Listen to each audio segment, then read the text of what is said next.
बच्चों, आज हम लोग पहली जो क्लास लेंगे वो नंबर सिस्टम के ऊपर लेंगे। मैंने अपने इंट्रोडक्टरी वीडियो में कहा था कि हम लोग एक एक चैप्टर कवर करेंगे, तो आज का जो हमारा पहला चैप्टर होगा वो होगा नंबर सिस्टम। तो आज मैं आपको नंबर सिस्टम की जब हम बात करते हैं तो बहुत सारे, जो मैंने पहली वीडियो में भी कहा था कि बहुत सारे नंबर होते हैं वो आपके दिमाग में आते होंगे। तो मैं कुछ नंबर यहाँ पे लिख रहा हूँ, तो देखते हैं कितने आपको आइडिया है। आप अपने मन में सोचिए कि कितने नंबर आप जानते हैं। Real number, natural number,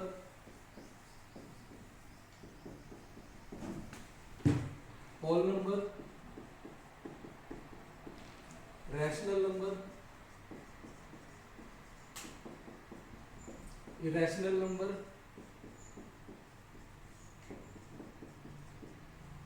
odd number, even number, etcetera etcetera. ये कुछ नंबर आपको दिमाग में आते होंगे। तो आई एम श्योर कि आपको बहुत सारे नंबर्स के बारे में आइडिया होगा, और कुछ नंबर हो सकता है कि आपको भी कंफ्यूजन हो कि ये होते क्या है। तो आज हम लोग अपना जो तरीका है पढ़ाने का वो इतना सिंपल रखेंगे कि आज के बाद आपको ये सारे नंबर जो हैं हमेशा हमेशा के लिए याद रहेंगे। तो मैं सबसे पहले नंबर लाइन खींचूंगा। नंबर लाइन के ऊपर हम लोग देखेंगे कि कौन सा नंबर क्या होता है, और उसके साथ साथ में हम लोग एक ट्री चार्ट भी डेवलप करेंगे, जिससे ये पता लग जाएगा कि बेसिकली कौन सा नंबर किस कैटेगरी के अंदर आता है। अगर मैं नंबर लाइन की बात करूं तो ये आपकी नंबर लाइन है।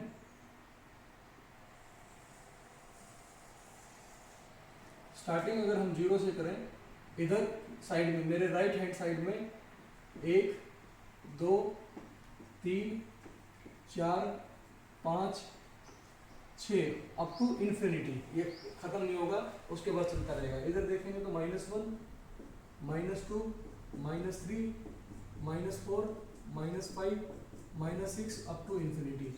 तो देखिए इधर भी इन्फिनिटी है और उधर भी इन्फिनिटी है, तो इसका मतलब नंबर लाइन पे इन्फिनिटी नंबर हो सकते हैं। तो जितने भी नंबर यहाँ पे हैं, अब हम उनको देखेंगे कि किस नंबर को हम लोग कैसे आइडेंटिफाई करते हैं। तो सबसे पहले तो आप ये जान लीजिए, अभी तक आप लोगों ने देखा होगा कि अगर मैं यहाँ से अपनी गिनती शुरू करूँ 1 से लेके और इस साइड में बढ़ता चला जाऊँ, तो इन सारे नंबर्स को हम बोलते हैं नेचुरल नंबर्स। नेचुरल नंबर्स, इसको हम n से आइडेंटिफाई करते हैं। इसको हम पॉजिटिव इंटीजर्स भी बोलते हैं, पॉजिटिव इंटीजर्स भी बोलते हैं। और पॉजिटिव इंटीजर्स को ही अगर मैं ब्रेक करूं, अगर मैं केवल 2 4 6 इन नंबर्स को अगर केवल लूं तो ये कहलाते हैं इवन नंबर्स। और केवल अगर हम 1 3 5 इन नंबर्स को अगर लें तो ये कहलाते हैं ऑड नंबर्स। इतना आपको क्लियर होगा। इसके बाद अगर मैं आपसे कहूं कि इस जीरो को भी अगर मैं शामिल कर लूं और साथ में इन सारे नंबर्स को भी शामिल कर लूं, तो ये क्या कहलाएंगे? तो इनको हम कहते हैं, अगर नेचुरल नंबर्स के साथ में हम 0 भी शामिल कर देते हैं तो ये बन जाता है होल नंबर।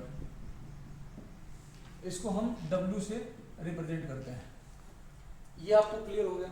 इसके बाद में जैसा इनको हम पॉजिटिव इंटीजर्स कहते हैं, इन सब को हम बोलते हैं नेगेटिव इंटीजर्स। नेगेटिव इंटीजर्स और पॉजिटिव इंटीजर्स, नेगेटिव इंटीजर्स और ये सारे मिलाना तो ये इंटीजर बन जाते हैं, इंटीजर बन जाते हैं। अब सवाल ये आता है कि इसके बाद और भी जो मैंने नंबर लिखे थे वो कैसे हम आइडेंटिफाई करेंगे। तो अब हम एक चार्ट बनाएंगे और चार्ट के माध्यम से हम उसको समझेंगे कि किसका क्या मतलब होता है। अगर मैं इस नंबर सिस्टम की बात करूं तो हम नंबर सिस्टम को 2 हिस्सों में बांट सकते हैं। सबसे पहले जो ब्रॉडर चीज़ है वो ये है कि एक नंबर या तो नंबर होते हैं हमारे रियल नंबर्स, और एक होते हैं हमारे इमेजिनरी नंबर्स,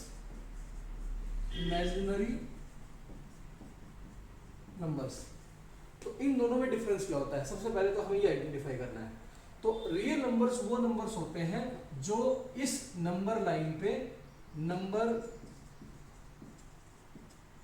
पे हम उनको ड्रॉ कर सकते हो।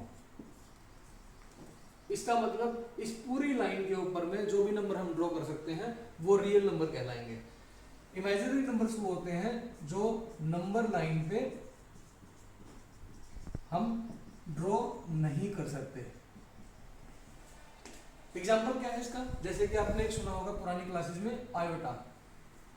आयोटा का मतलब क्या होता है, √-1। ये एक ऐसा नंबर है जिसको हम अंडर इस नंबर लाइन पे ड्रॉ नहीं कर सकते, इसलिए ये नंबर इमेजिनरी नंबर कहलाता है। रियल नंबर्स सारे वो नंबर्स हैं जो इस लाइन के ऊपर हम ड्रॉ कर सकते हैं। इसका मतलब रियल नंबर्स इन्फिनिटी हैं। मैंने कहा था कि इधर भी इन्फिनिटी जाएगा, उधर भी आपका इन्फिनिटी जाएगा, तो ये इन्फिनिटी नंबर्स हैं। अब इसके बाद अगर हम कैलकुलेट करें कि आगे क्या है, तो अब मुझे लगता है कि हम इसकी स्टोरी यहीं तक है, इसको हम यहीं खत्म कर लेंगे। अब रियल नंबर की केवल बात करेंगे। रियल नंबर हमारे फिर हम दो हिस्सों में बांट सकते हैं। One is rational number and one is irrational number.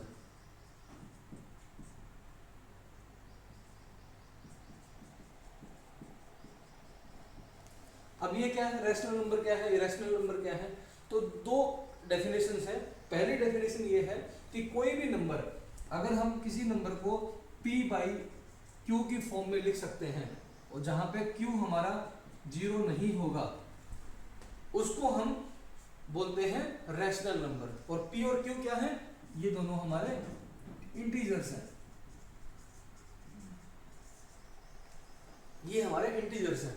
तो इसका मतलब क्या हुआ, जैसे कि मुझे लगता है कि ये देखना है कि क्या दो हमारा रैशनल नंबर है, तो यस, मैं इसको दो को कैसे लिख सकता हूँ, 2/1 एंड p यहाँ पे क्या है 2, q क्या है 1 and q is not equal to 0। इसका मतलब दो हमारा रैशनल नंबर है। ऐसे ही क्या हमारा 1/2 रैशनल नंबर है, बिल्कुल है, क्योंकि यहाँ पे p हमारा 1 हो गया, q हमारा 2 हो गया, और ये p/q की फॉर्म में लिखा गया, और q हमारा 0 नहीं है, तो इसलिए ये रैशनल नंबर होगा। क्या 1/3 हमारा रैशनल नंबर है, ये भी बिल्कुल रैशनल नंबर है। तो ये सारे के सारे नंबर हमारे रैशनल नंबर कहलाते हैं। चूंकि हम इसको p/q की फॉर्म में लिखते हैं, इसलिए रैशनल नंबर्स को हम लोग रेशियो ऑफ इंटीजर्स भी बोलते हैं। इसको हम क्या बोलते हैं, रेशियो ऑफ इंटीजर्स। ये आपको क्लियर हो गया होगा कि ये इंटीजर p/q है, तो ये रेशियो ऑफ इंटीजर्स भी कहलाता है, इसलिए रैशनल नंबर है। इरेशनल नंबर की अगर बात करें इधर, तो इसको हम लोग p/q की फॉर्म में नहीं लिख सकते, जहां पे q is not equal to 0 नहीं लिख सकते। अब एग्जांपल क्या है, अब मैं एग्जांपल देता हूं, जैसे कि √2 जो है बेसिकली p/q की फॉर्म में नहीं लिख सकते, क्योंकि जब इसको हम लोग सोल्व करते हैं तो ये 1.41421356 इस तरह से चला जाता है, और ये हम इसको इस फॉर्म में लिखना हमारे लिए पॉसिबल नहीं हो पाता है, इसलिए ये इरेशनल नंबर कहलाता है। इसी प्रकार पाई भी हमारा इरेशनल नंबर है, क्योंकि पाई की वैल्यू बेशक हम लोग 22/7 लिखते हैं, लेकिन 22/7 इसकी एक्चुअल रिप्रेजेंटेशन नहीं है। ये जब हम लोग इसको लिखते हैं तो ये रियल कैनोटेशन नहीं है, लेकिन ये बहुत नियर कैनोटेशन होता है। पाई हमारा इरेशनल नंबर है। अब इससे भी अगर आपको क्लियर नहीं हो रहा है कि रैशनल नंबर और इरेशनल नंबर में फर्क क्या होता है, तो फिर दूसरी चीज होती है जिससे हम आइडेंटिफाई कर सकते हैं। वो क्या है, कोई भी रियल नंबर को हम अगेन दो हिस्सों में बांट सकते हैं, एक टर्मिनेटिंग और दूसरा होता है नॉन टर्मिनेटिंग। अब इसका फर्क क्या है ये आपको समझा देता हूं मैं। टर्मिनेटिंग क्या है, बेसिकली अगर जब मैं टर्मिनेटिंग की बात करता हूं, जैसे कि एक नंबर मैंने लिख दिया आपको 1/2। 1/2 का मतलब क्या है, इसको मैं लिख सकता हूं 0.5। इसका मतलब ये 0.5 लिखने के बाद में यहीं पे खत्म हो गया, इसके बाद ये 5 से आगे नहीं बढ़ रहा, ये टर्मिनेट हो गया, यहीं पे खत्म हो गया। लेकिन अगर मैं एक नंबर लिख दूं 1/3, आप इसको भाग दे के देखिएगा, ये कभी भी खत्म नहीं होता है, 0.3333 चलता रहेगा। इसका मतलब ये है कि ये टर्मिनेट नहीं हो रहा। तो जो वैल्यू टर्मिनेट हो जाती है एक पॉइंट के बाद, उसको हम टर्मिनेटिंग रियल नंबर बोलते हैं, और जो टर्मिनेट नहीं होता उसको नॉन टर्मिनेटिंग रियल नंबर बोलते हैं। अब नॉन टर्मिनेटिंग में भी दो चीजें होती हैं, ये आपको समझना है। नॉन टर्मिनेटिंग में भी दो चीजें होती हैं, एक होती है रीअकरिंग और एक होता है नॉन रीअकरिंग। रीअकरिंग और नॉन रीअकरिंग का मतलब क्या होता है कि अगर ऐसा कोई नंबर है मेरा जो बार बार वही रिपीट हो रहा है, जैसे 1/3 में क्या होता है 3 हर बार रिपीट हो रहा है, रिपीट हो जा रहा है, तो ये क्या है नॉन टर्मिनेटिंग रीअकरिंग, मतलब दोबारा आ रहा है। रीअकरिंग का मतलब फिर बार बार आ रहा है, तो इसलिए इसको 1/3 को बोलेंगे नॉन टर्मिनेटिंग रीअकरिंग। तो ये नंबर हमारा ये हो गया। लेकिन अगर हम इसकी बात करें, √2 की बात करें, तो ये 1.41421356, इसमें कोई भी नंबर रिपीट नहीं हो रहा, इसलिए और टर्मिनेट भी नहीं हो रहा, ना खत्म हो रहा है ना रिपीट हो रहा है, तो ऐसे नंबर को बोलते हैं नॉन टर्मिनेटिंग नॉन रीअकरिंग। अब अगर इस सेंस से हम बात करें तो रैशनल नंबर और इरेशनल नंबर में डिफरेंशिएट कैसे कर सकते हैं, अब हम उसकी बात करेंगे। तो ये समझ लीजिए कि कोई भी नंबर अगर वो टर्मिनेट हो जाता है तो भी रैशनल नंबर है, तो रैशनल नंबर वो होगा जो टर्मिनेट हो जाए, और रैशनल नंबर वो भी होगा जो non terminate but recurring, bar bar repeat हो रहा है तो वो रैशनल नंबर होगा। इसलिए 1/3 जो है हमारा रैशनल नंबर है और 1/2 भी हमारा रैशनल नंबर है। अब इस तरफ अगर बात करें, इसमें केवल एक कैटेगरी है, ये कौन सी है, नॉन टर्मिनेटिंग और नॉन रीअकरिंग। ना तो वो टर्मिनेट होगा और ना वो रिपीट होगा एक पैटर्न में, इसलिए इसको हम इरेशनल नंबर बोलते हैं। अगर रैशनल नंबर इनफाइनाइट है तो हमारे इरेशनल नंबर भी इनफाइनाइट होते हैं, दोनों ही नंबर इनफाइनाइट हैं, ये खत्म नहीं होते कभी भी। तो ये एक कैटेगरी है जिसमें हम लोगों को पता होना चाहिए कि रैशनल नंबर क्या है, हमारे इरेशनल नंबर क्या है। अब इस रैशनल नंबर की अगर हम बात करें और आगे, तो इसको हम आगे 3 हिस्सों में फिर बांट सकते हैं। One is negative integers, one is your 0 and one is your positive integers. Positive integers क्या है, 1 2 3 4 5, ये क्या है, -1 -2 -3 -4 -5, ये सब और 0। अब इसी नंबर पे चले जाते हैं, ये सारे के सारे, इनको हम नेचुरल नंबर भी बोलते हैं। इन दोनों को शामिल कर लेंगे तो होल नंबर, और इस पूरे को हम शामिल कर लेंगे तो ये इंटीजर्स भी हैं और रैशनल नंबर भी हैं। अब सवाल आता है कि क्या 0 रैशनल नंबर होती है, ये सवाल बार बार पूछा जाता है आपकी क्लासेज में कि क्या 0 रैशनल नंबर है, तो आंसर आपका होना चाहिए यस। क्यों होना चाहिए यस, मैं आपको एक्सप्लेन करता हूँ। पहली कैटेगरी पे चले जाएं। पहली कंडीशन क्या थी रैशनल नंबर की, कि कोई भी चीज को अगर हम p/q की फॉर्म में लिख दें और q अगर 0 ना हो तो हम उसको रैशनल नंबर कहलाएंगे, और p और q हमारे इंटीजर होने चाहिए। तो अब इसको अगर मैं इसको ऐसे लिखूं कि 0/1 लिख सकता हूं मैं इसको, 0/1 लिख सकता हूं। अब देखिए p हमारा 0 है, q हमारा 1 है, and q is not equal to 0, तो इसलिए ये भी आपका रैशनल नंबर कहलाएगा। तो मुझे लगता है कि इतनी चीजें हमें इसमें पता होनी चाहिए, ये इससे हम नंबर लाइन से हम बहुत कुछ क्लियर कर सकते हैं, और इस तरह से हम पूरे नंबर सिस्टम को एक्सप्लेन कर सकते हैं। और जैसे हमने इस पे कहा था कि ये रेशियो ऑफ इंटीजर्स है, इरेशनल नंबर्स हमारा it can not be a ratio of integers, इसको हम इस तरह से भी कहते हैं। नंबर सिस्टम केवल इतना ही है आपका, अगर आप इतना कुछ क्लियर कर लेते हैं अपने माइंड में, तो मुझे लगता है कि नंबर सिस्टम का कोई भी क्वेश्चन हम ऐसा नहीं है कि जिसको सोल्व ना कर पाए। अब अगले स्टेप में हम लोग क्या करेंगे कि इसी के बेसिस पे जो बहुत सारे क्वेश्चंस हैं हम उनको यहाँ पे एक एक करके नोट करेंगे, एक्सप्लेन करेंगे और उसका आंसर देंगे। अब अगर मैं कुछ आपको क्वेश्चन दूं तो आपको यहाँ पे मिलेगा उसका आंसर क्या है। तो कुछ क्वेश्चन तो इसी के बेसिस पे हैं, मैं आपको एक एक करके क्वेश्चन पढ़ूंगा और इसी को देख के हम लोग उसका आंसर करेंगे। अगर मैं इसको साफ कर दूंगा तो उनके आंसर आप ठीक से नहीं दे पाएंगे। तो मैं पहला क्वेश्चन पढ़ रहा हूँ कि every whole number is natural number. Every whole number is natural number, गलत है, क्योंकि जीरो हमारा नेचुरल नंबर नहीं है। लेकिन अगर ये उल्टा पूछ लूं मैं कि every natural number is whole number, तो ये ठीक हो जाएगा। तो इससे देखिए कितना आसान हो गया आपको, अगर ये आपको क्लियर है तो इसका आंसर देना कितना आसान हो गया। अब अगला चीज मैं पूछता हूं कि एवरी रैशनल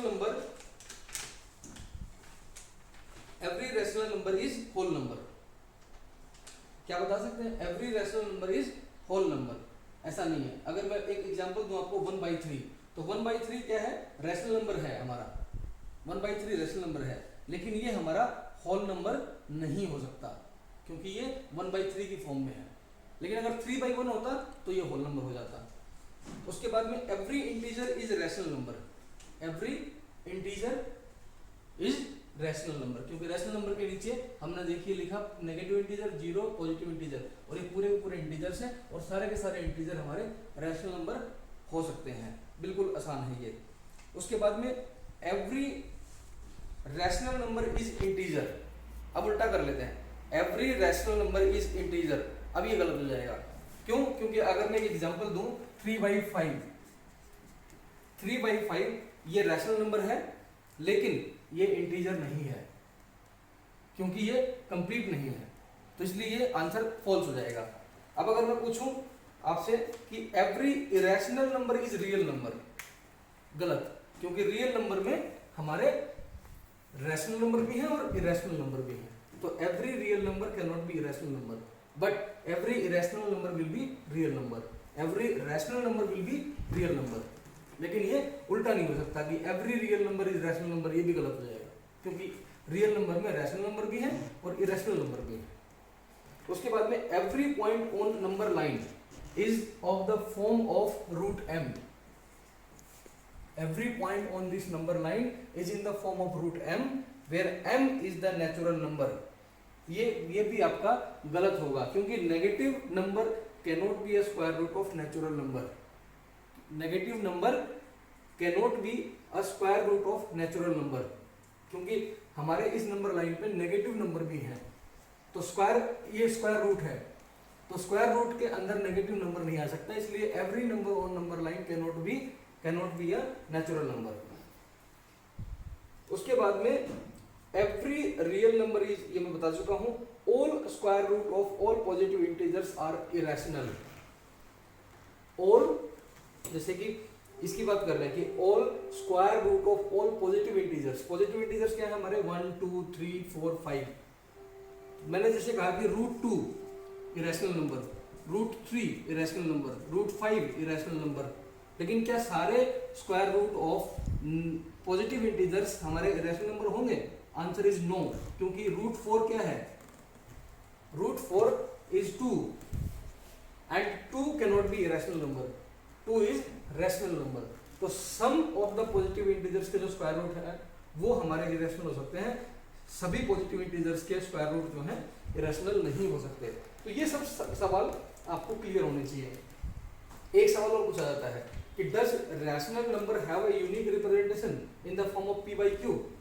ये यूनिक रिप्रेजेंटेशन होता है रैशनल नंबर का? Answer is no. क्यों? मैं एक एग्जांपल देता हूं, जैसे कि 1/2 है, ये p/q की फॉर्म में है आपका, और p/q की फॉर्म में होने की वजह से ये एक रिप्रेजेंटेशन हो गया इसका, लेकिन ये यूनिक नहीं है। यूनिक क्यों नहीं है? क्योंकि मैं इसी 1/2 को लिख सकता हूं 2/4, मैं इसी 1/2 को लिख सकता हूं 3/6, मैं इसी को लिख सकता हूं 47/94। सब का मतलब क्या है? वही 1/2 है। तो p/q जो है यूनिक रिप्रेजेंटेशन नहीं है। हमेशा याद रखना कि p और q में जो कॉमन फैक्टर है वो मैक्सिमम 1 हो सकता है। इसके अलावा अगर कॉमन फैक्टर है तो आपको उसको स्लैश करना पड़ेगा, काटना पड़ेगा, तब जाके वो p/q की फॉर्म में कन्वर्ट होगा। तो अब इन नंबर्स को हम क्या बोलेंगे फिर? अगर ये यूनिक रैशनल नंबर नहीं है तो इनको हम क्या बोलेंगे? ये सारे नंबर का रिलेशन क्या आपस में? तो इसका शब्द आंसर है ये सारे के सारे इक्विवेलेंट रैशनल नंबर्स हैं,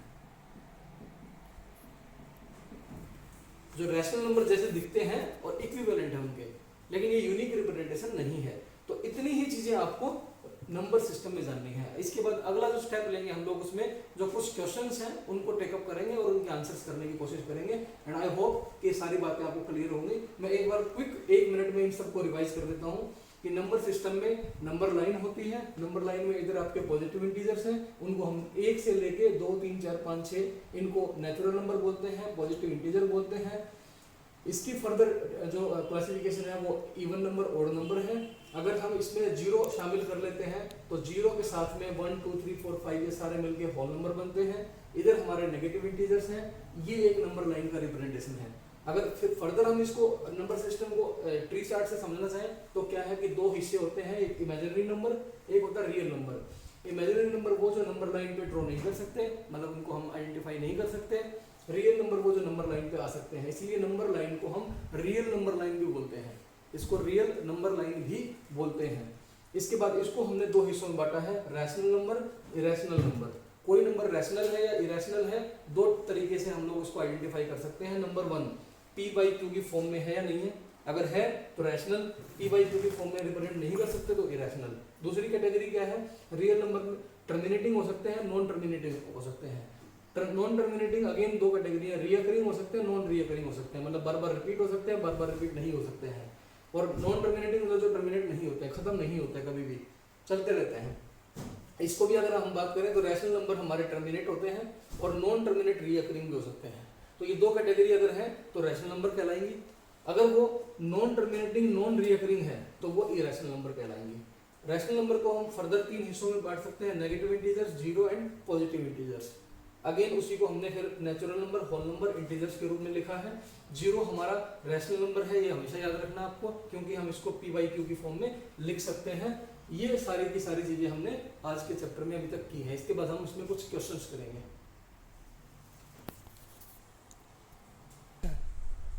अब देखिए, जो हम लोगों ने अभी पूरा नंबर सिस्टम समझा है, उसके बाद में ये कुछ 7-8 सवाल ऐसे हैं, अगर इनका आपको जवाब देना हो तो मुझे लगता है कि पूरा चैप्टर आपका कवर हो जाएगा। इसके बाद जितने भी इसमें सवाल हैं सारे के सारे सिमिलर हैं, ये इतनी टाइप से जो हमें ठीक करनी है। सबसे पहला क्या है, देखिए, find 5 rational number between 1 and 2। Number line आपको याद होगी, ये नंबर लाइन थी, ये हमारा 0 है, अगर ये 1 है, ये 2 है। अब वो कहता है कि अगर इसके ऊपर रैशनल नंबर हैं इतने सारे, तो बताइए कि 1 और 2 के बीच में कितने रैशनल नंबर हैं। हालांकि इसके बीच में भी बहुत सारे इन्फिनिटी रैशनल नंबर हो सकते हैं, लेकिन केवल वो पूछ रहे हैं आपसे 5 रैशनल नंबर। ये तो बहुत छोटा एग्जांपल है, तो हम सिंपल से क्या कर सकते हैं, जैसे ये अगर 1 है तो यहाँ पे 1.1 हो सकता है। 1.1 को हम कैसे लिख सकते हैं, 11/10। तो ये भी देखिए रैशनल नंबर हो गया ना, p/q की फॉर्म में, और q हमारा 0 नहीं है। लेकिन ये तरीका तब है जब हमें इतना सिंपल पता है। लेकिन अगर इसको तरीका क्या है निकालने का, तो उसका तरीका ये हो सकता है, आप इसमें कुछ एग्जांपल इस तरह के ले सकते हैं। आप जब भी जितने भी आपको रैशनल नंबर निकालने की बात करें, वो ले लिया आपने, उसमें आपको सिर्फ एक ऐड कर लेना है, ये हो गया 6। अब 6 हमारा क्या हो सकता है, डिनोमिनेटर हो गया। डिनोमिनेटर क्या होता है, देखो, ये न्यूमरेटर, ये डिनोमिनेटर है, ये 1 है, 6 यहाँ पे आ गया, 6 + 1 इज 7/6, 8/6, 9/6, 10/6 और 11/6 और 12/6।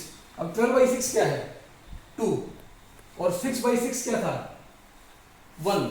तो ये 1 और 2 के बीच में जितने भी नंबर हैं हमारे, ये सारे के सारे 5 रैशनल नंबर हैं बिटवीन 1 and 2। ये मैंने इसलिए एक्सप्लेन किया आपको, अगर कई बार इसमें मिस्टेक होने के चांस ये रहेंगे, आप इसको 1/6, 2/6 लिखना शुरू कर देंगे, तो वहां पे मिस्टेक ये हो सकता है, क्योंकि सारे के सारे नंबर आपके एक से पहले के हैं। हमें निकालना कहाँ है, बिटवीन 1 and 2। अगर वो अप टू 2 बोलता है यहाँ पे, अगर मैं थोड़ा चेंज कर दूं अप टू 2, तो फिर आपको ये भी शामिल करने पड़ते हैं, ये भी शामिल करने पड़ते हैं। तो ये आपको बहुत क्लियर समझना पड़ेगा। तो पहला क्वेश्चन इस तरह से होगा।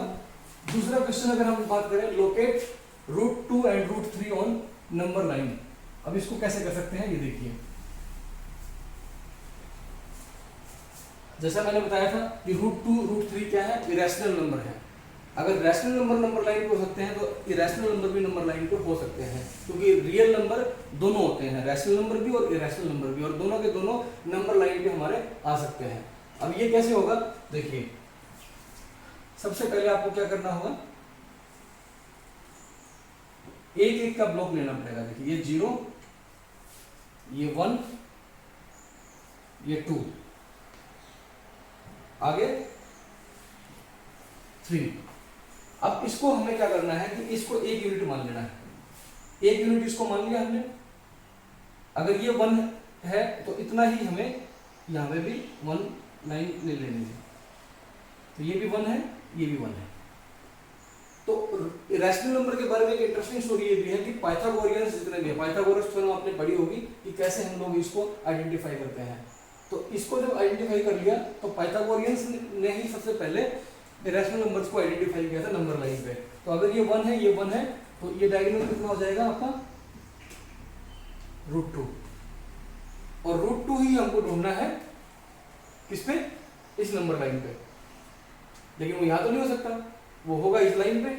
तो हमें क्या करना है, कंपास लेके यहां से लेके जितना ये है इसको हमें इस तरह से घुमा देना है। और ये जहां आके टच करता है ये वैल्यू हो जाएगी आपकी √2।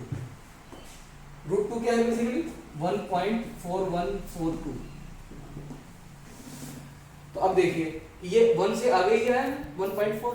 तो इस तरह से हम लोगों को √2 आइडेंटिफाई करना होता है। अब √3 कैसे निकलेगा, अब √3 निकालने का भी तरीका है। अब इसको हम लोग 90 डिग्री मान लें और इसके ऊपर हमने एक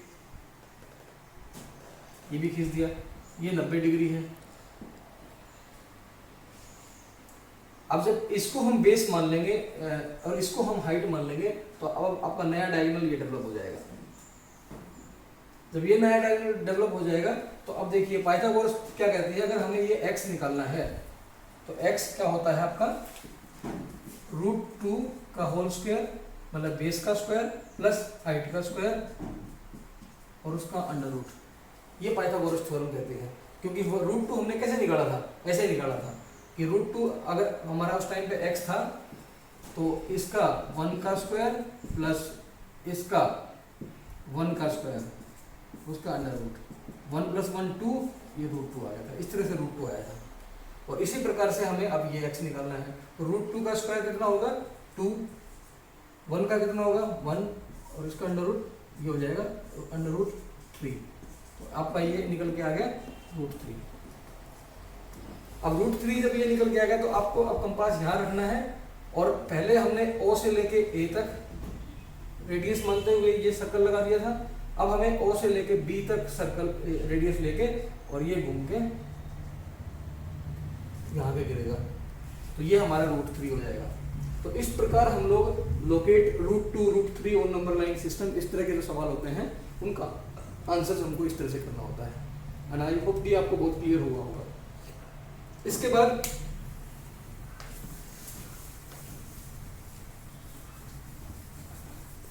एक सवाल ये पूछा जाता है जो नंबर 3 पे है कि √3 बार इसको हमें डेसिमल एक्सप्रेशन में कन्वर्ट करना है, मतलब p/q की फॉर्म में कन्वर्ट करना है। तो कैसे करेंगे, जब हम 0.3 बार लिखते हैं तो बार का मतलब ये होता है कि ये नंबर बार बार रिपीट हो रहा है।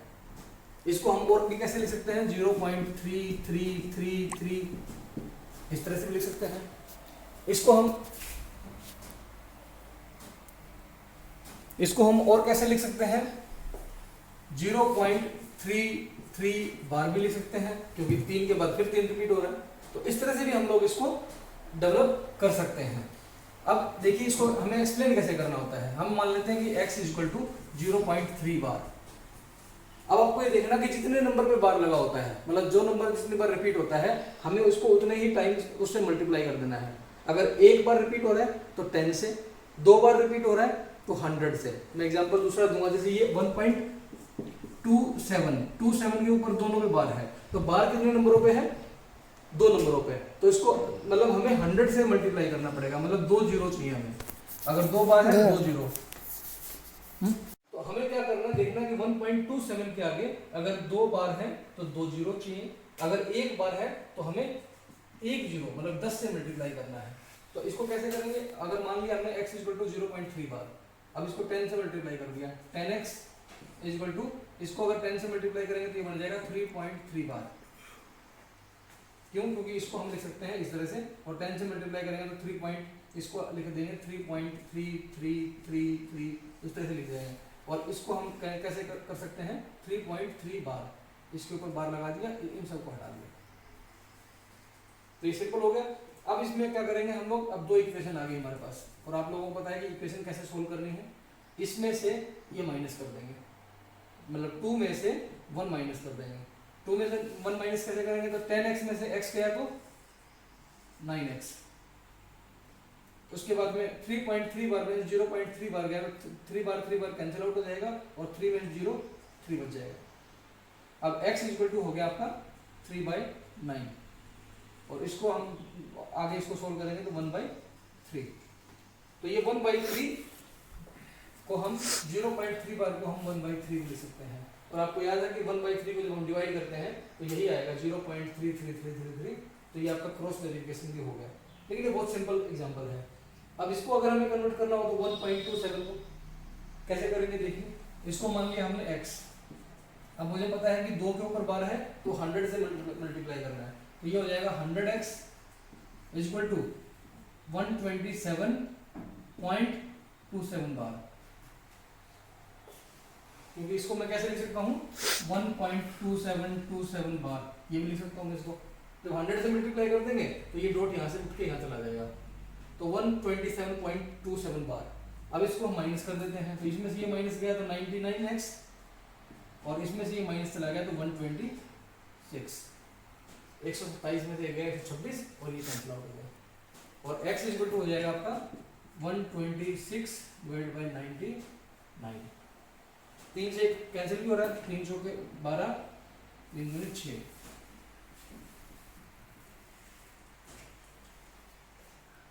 क्लियर है? तो इस तरह से हम लोग इन चीजों को सॉल्व करते हैं। तो आपका क्वेश्चन नंबर 3 भी क्लियर हो गया। अब क्वेश्चन नंबर 4 क्या कहता है कि if 1/7 is equal to this, find 2/7, 3/7, ये आइडेंटिफाई करना है। तो कुछ नहीं करना, 2/7 हमें आइडेंटिफाई करना है। तो 2/7 को मैं क्या लिख सकता हूँ 1/7 इंटू 2। इसको 3/7 को क्या लिख सकता हूँ 1/7 इंटू 3, और 1/7 की वैल्यू हमको पता है, ये देखिए। तो इसको हमें 2 से मल्टीप्लाई कर देंगे तो 2/7 आ जाएगा, 3 से मल्टीप्लाई कर देंगे 3/7 आ जाएगा। सिर्फ मल्टीप्लाई करना, सिंपल मल्टीप्लाई। उसके बाद क्या है, representing real number on number line. Number line पे हम कैसे इसको आइडेंटिफाई करेंगे, तो आपका जो टेक्स्ट बुक कहती है वो कहती है कि हम ऐसा लेके मान के चलें कि मैग्नीफाइंग ग्लास हमारे पास है, और मैग्नीफाइंग ग्लास से हमें उसको आंसर ढूंढना है। तो कोई भी वैल्यू हम अगर ले लें, जैसे कि मैं वैल्यू ले लेता हूँ कि कोई रियल नंबर है जिसको हमें रिप्रेजेंट करना है। तो रियल नंबर कौन सा हो सकता है, टर्मिनेटिंग हो सकता है और नॉन टर्मिनेटिंग हो सकता है, क्योंकि रियल नंबर, ये 2 एग्जांपल हम ले लेते हैं। टर्मिनेटिंग क्या है, मान लो कि आपका है 1.25, तो ये टर्मिनेटिंग नंबर है 1.25। तो ये नंबर लाइन है हमारी, ये 0, पता है कि ये नंबर 1.25 1 और 2 के बीच में होगा, ये भी क्लियर है। तो ये मान लिया हमने 1 और ये मान लिया हमने 2। अब इसको ना हमें ब्रेक करते चले जाना है इस लाइन को। तो लाइन ब्रेक करेंगे तो ये देखिए कहाँ पे आ गया 1.5, और ये 1.5 भी इनके बीच में होगा। तो इसको भी अगर हम जूम करके देखेंगे तो इसको कितने हिस्सों में बांट सकते हैं, जैसे अगर इस पूरे को हम 10 हिस्सों में बांट लें, ये 1 2 3 4 5 6 7 8 9 10, ये 10 हिस्सों में बैठ गया। तो ये बेसिकली क्या है 1.1 यहाँ पे है, 1.2 यहाँ पे, 1.3 यहाँ पे, 1.4 यहाँ पे है, 1.6 ये, 1.7 ये, 1.8 ये, 1.9 ये। तो अब हमें पता लग गया कि ये नंबर कहाँ पे होगा 1.25, 1.2 और 1.3 के बीच में होगा।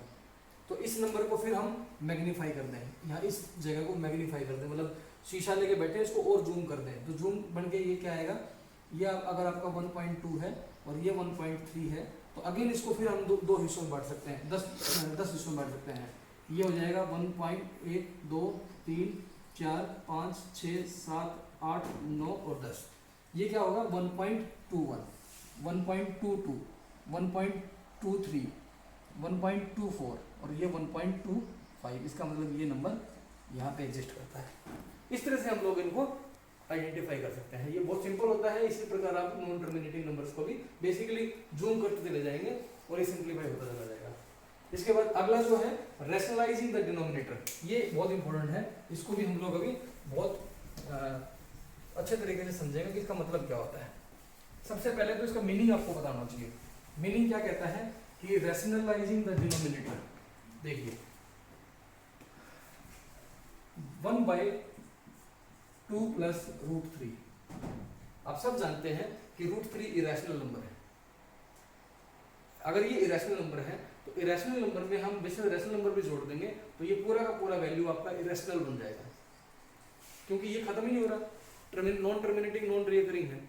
तो √3 में जो जोड़ दिया तो ये पूरी की पूरी वैल्यू आपकी होगी, ये इरेशनल नंबर हो गया। और इसलिए हम इसको कहते हैं रैशनलाइजिंग द डिनोमिनेटर, मतलब जो इरेशनल चीज है उसको रैशनलाइज कैसे करें, मतलब इरेशनल चीज को रैशनल में कैसे कन्वर्ट करें।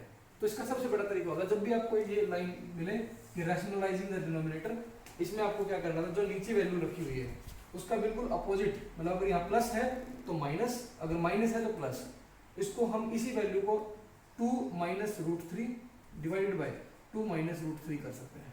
क्योंकि अगर मैं इसको काट भी दूंगा तो ये एक ही वैल्यू बनती है और ये सेम टू सेम रहेगा। ये हम इसलिए करते हैं क्योंकि इनको हम मल्टीप्लाई करेंगे तो आपको पता होगा a प्लस बी और a minus B equal to a² minus b² होता है। ये फार्मूला आपको आपने पिछली क्लास में समझा होगा। तो अब इसको हम कैसे कर सकते हैं, ये हो जाएगा 2 माइनस √3 अपॉन में ये a² मतलब 2 दूनी 4 माइनस b² √3 का स्क्वायर, मतलब इसको अगर हम और सिंप्लीफाई करें तो 2 का स्क्वायर माइनस √3 का स्क्वायर। इसको मैं लिख सकता हूँ 2 माइनस √3 अपॉन में ये 4 माइनस ये 3, तो ये हो जाएगा 2 माइनस √3, ये हो जाएगा upon 1 equal to 2 minus √3। Basically मैंने नीचे वाले को रैशनलाइज कर दिया, अब वैल्यू ऊपर चली गई। ये इसलिए इसको हम बोलते हैं रैशनलाइजिंग द डिनोमिनेटर। ये इतना आसान है। अब ऐसे ही आप इसको कर सकते हैं, ये है 5 अपॉन √3 माइनस √5, तो इसमें माइनस है तो हमें प्लस कर देना है, √3 प्लस √5 √3 प्लस √5 मल्टीप्लाई कर दिया, तो ये फिर again a minus B a plus B हो जाएगा a² माइनस b²। तो इसी तरह से हम लोग सारे क्वेश्चंस को रैशनलाइज कर सकते हैं। जब भी आपको रैशनलाइज का मतलब पूछे हुए आपको, तो आपको इसी तरह से इसको सोल्व करना होता है। अब आपका है लास्ट चीज, इन सारे नंबर्स को हम लोग कैसे सोल्व करेंगे। देखिए मैं आपको कुछ सिंपल रूल बताता हूँ। a की पावर m इंटू a की पावर n अगर है, अगर बेस सेम है तो पावर्स आपकी ऐड हो जाती हैं, तो क्या हो जाएगा ये a की पावर m प्लस n, इससे आपका ये सॉल्व हो गया। तो ये हो जाएगा 7 की पावर 5। इस प्रकार अगर है कोई a की पावर m और उसकी पावर n, तो उस केस में ये आपका मल्टीप्लाई हो जाता है, तो ये हो जाएगा a की पावर m n, ये हो जाएगा 3 की पावर 7 दूनी 14। इस प्रकार अगर ये डिवाइड में है a की पावर m और अपॉन में a की पावर n, तो ये हो जाएगा a की पावर m माइनस n, बशर्ते m should be more than n। तो ये आपका सोल्व हो जाएगा 27 की पावर 10 अपॉन 27 की पावर 7, 27 की पावर 10 माइनस 7, 27 की पावर 3, ये आपको सिंपलीफाई हो गया। इस प्रकार अगर ये नेगेटिव में है तो 17 की पावर 2 इंटू 17 की पावर माइनस 5, तो इन दोनों को हमें जोड़ना है, तो 17 की पावर माइनस 3 हो जाएगा, क्योंकि प्लस 2 माइनस 5 इज माइनस 3। और इसको हम ये भी लिख सकते हैं 1 अपॉन में 17 की पावर 3। जब इसको हम लोग ऐसे कन्वर्ट करेंगे तो 1/17 इसको इस रूप में कैसे लिख सकते हैं, क्योंकि ये 1 को हम क्या लिख सकते हैं, ये भी आपको पता होना चाहिए कि a की पावर अगर 0 है तो वो 1 कहलाता है। तो इसको हम लिख सकते हैं 17 की पावर 0 अपॉन में 17 की पावर 3, और इसमें से जब ये माइनस करेंगे तो ये 17 की पावर माइनस 3 चला जाएगा। तो इसको हम ऐसे भी लिख सकते हैं, इसको ऐसे लिख सकते हैं। ये सारी चीज़ें आपको यहाँ बताती हैं। ऐसे ही अगर ये फ्रैक्शंस हैं, फ्रैक्शंस भी हमारे ऐड हो सकते हैं। तो इस प्रकार से ये पूरा नंबर सिस्टम है। मुझे पूरा विश्वास है कि आपको ये पूरा नंबर सिस्टम समझ में आया होगा। अगर कहीं पे भी आपको कोई डाउट है तो आप उसको नीचे कमेंट सेक्शन में कमेंट करके भी पूछ सकते हैं, अगर कोई बात आपको कहीं पे भी समझ में नहीं आई है। आखिरी में हम आज की स्टोरी खत्म करेंगे इंटरेस्टिंग फैक्ट के साथ में, जो आपकी टेक्स्ट बुक में लिखा हुआ है, story of pi. Story of pi क्या है कि पाई की वैल्यू आज भी हम जानते हैं कि 22/7 लिखते हैं। मैंने बीच में कहा भी था कि 22/7 इसका रियल रिप्रेजेंटेशन नहीं होता है। आज भी हम इसको 3.14 लिख के छोड़ देते हैं, क्योंकि सबसे क्लोज वैल्यू ये जानते हैं। इसके आगे के डेसिमल्स की हम बात ही नहीं करते। लेकिन ये इरेशनल नंबर है, इसलिए है इसके बहुत सारे, ये नॉन टर्मिनेटिंग है, नॉन रिकरिंग है, इसलिए इसको हम लोग इरेशनल नंबर भी बोलते हैं।